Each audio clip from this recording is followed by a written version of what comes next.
The movements can go from back and forth, side to side, stepping with footwork, all the different movements.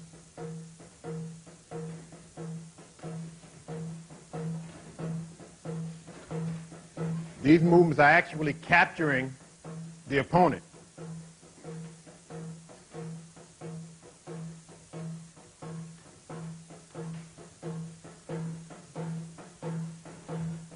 Very good. Direct and sync.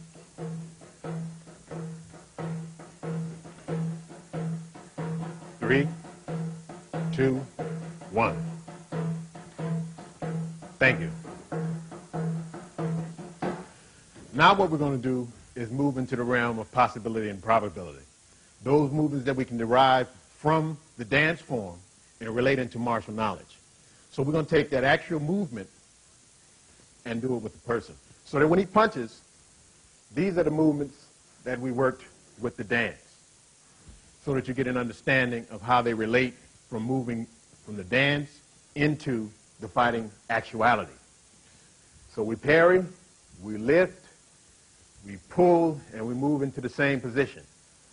Once again, we parry with the step, we lift with the step, and we pull with the step, keeping the same configuration.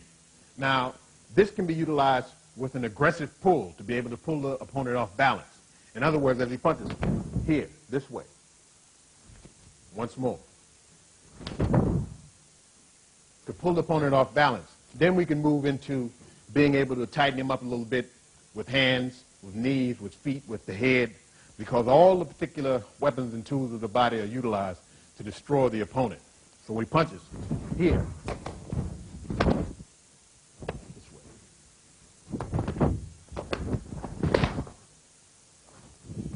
The movement that we've been using can go to the outside, but it also can go to the inside.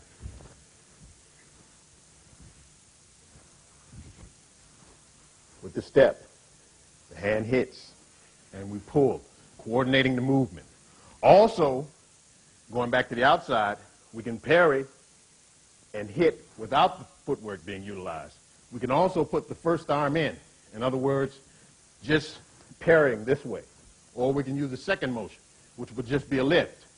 Or we could just pull on any part of the body once we moved in. Say he punches, and I move in. Instead of jerking here, what I could do is move inside of the body, and I could jerk his ear or jerk some part of his anatomy. And that's utilized as far as developing the power from the dance. Also, the second hand is utilized to monitor his second arm. In other words, his rear punch. If we move out, this hand monitors the rear hand. Let's move a little faster. Here.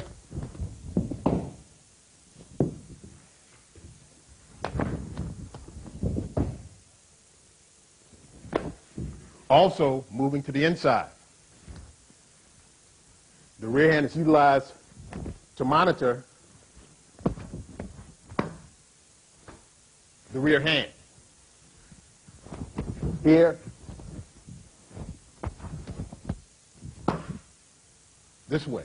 So the dance movement can be utilized inside or can be utilized outside to be able to parry, to be able to hit or claw, to be able to pull not only the arm, but also different portions of the anatomy, and also get a better understanding of how kinetically we can move. Thank you.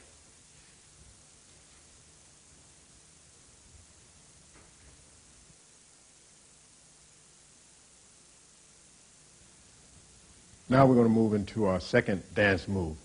This movement is utilizing the straight line or forward force, being able to blast through the opponent. The first was the circle. This one is a straight line. We'll demonstrate.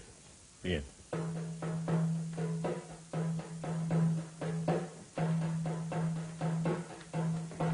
Now actually what's going on, the bottom arm is parrying down and the front fist is moving forward. This movement also is utilizing the kicking leg. We're going to show some variations in movement.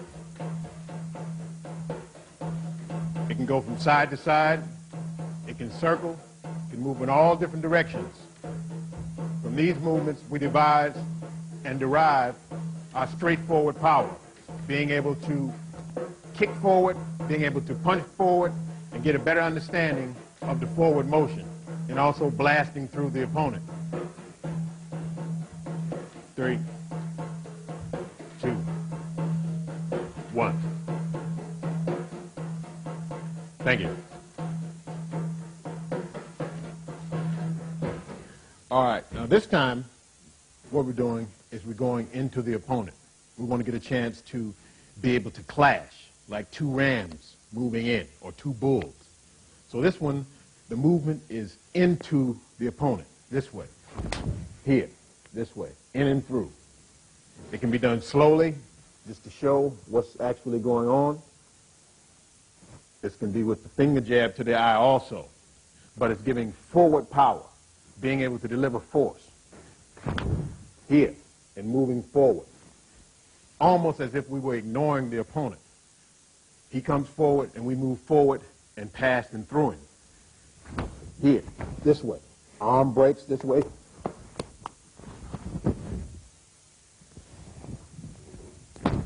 Here.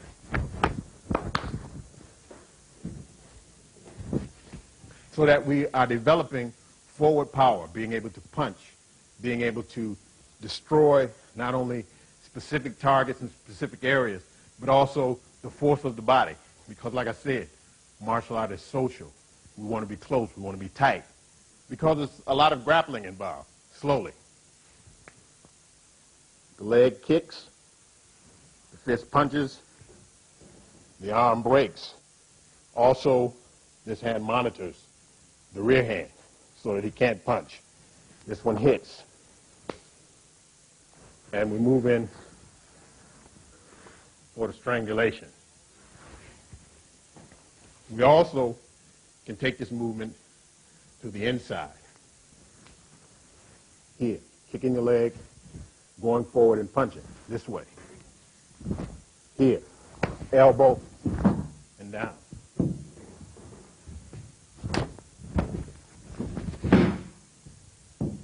So that we get an understanding of how actually to move into our opponent and in the inside be able to do destructive damage inside and on the opponent.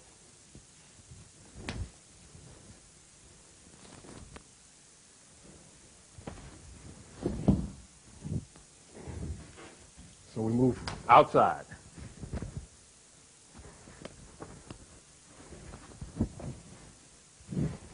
And also inside.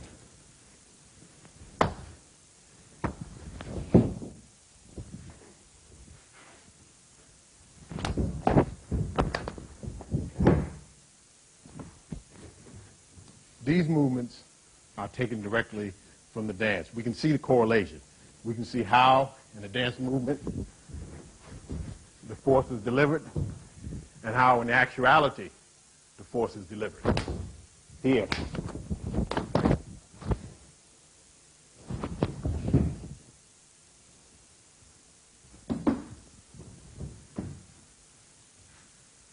Moving along, we get a better understanding of how we relate with the straight power. O.